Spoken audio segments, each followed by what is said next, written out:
Peter, when'd you start smoking? Well, at first it was a way to get out of work, but then I discovered it's a delightful habit that has lots of benefits. Yeah, like what? Like I get to punctuate tough conversations by ashing a cigarette.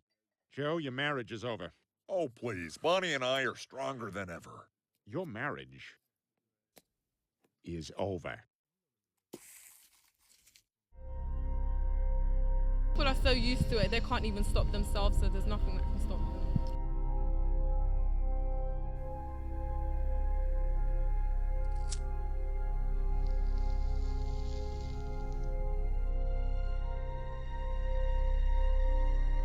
Yeah, once you put those pictures, those nasty pictures on the packets, I think that's really good for to keeping them from not smoking. I think smoking is an impulsive thing, so I think it depends on the personality. To be completely honest, I think it actually does. It does put people off. Seeing pictures as well, all the misguided pictures from everyone, it does put people off from smoking, but sometimes if someone's addict, they just want to do it. None whatsoever, I don't think. I think a lot of smokers will probably tell you they do want to give up, but they can't, or they don't know how to, or even though there's steps obviously now for gums and patches and that kind of thing, I still think a lot of people find it easier to go and buy a pack of cigarettes and actually try and start as day one. It all started at World War II. It was a very stressful, very emotional time for everyone around the world. And it wasn't just one country or two countries suffering, it was the whole world literally fighting each other.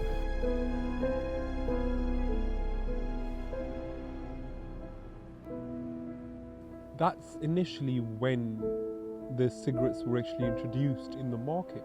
And not as such market, but they were actually brought in for the soldiers. It was told to the soldiers that smoking will actually help them release their stress, which in a way worked. How often does your job call you out of bed in the middle of the night? Well, if you were a doctor, it would be often, and generally there isn't much time to spare. Coffee, doctor? Oh, fine. Have a Camel with your coffee. Thanks. You know, this night work's kind of rough, isn't it? That's right. But a Camel's always a pleasure. The reason why those doctors actually made that ad wasn't because of a new research that they had introduced. It was because it was an agenda. They were forced, and those doctors were actually forced in a way to second the hypothesis of, that smoking cigarettes would help them relieve stress.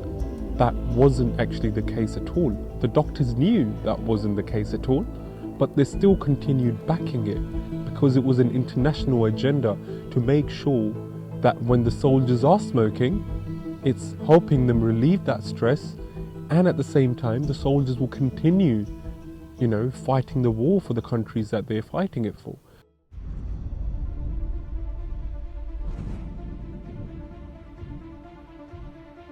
It's completely in your mindset. It's not about nicotine being addictive, it's literally about psychological. It's become part of what you do. It's not nice to say, but at the same time, the same thing we do with our mobiles, we check them every time. It just become part of our routine, our daily life.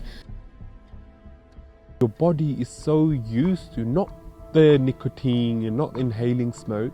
The body is just so used to actually having something in your fingers, just taking a toke, and it's a habit that every single time you're free, you have even 10 minutes of free time, you're outside, you have no one around you, or you have friends around you, you take a smoke. That's one of the main reasons why people still continue to smoke.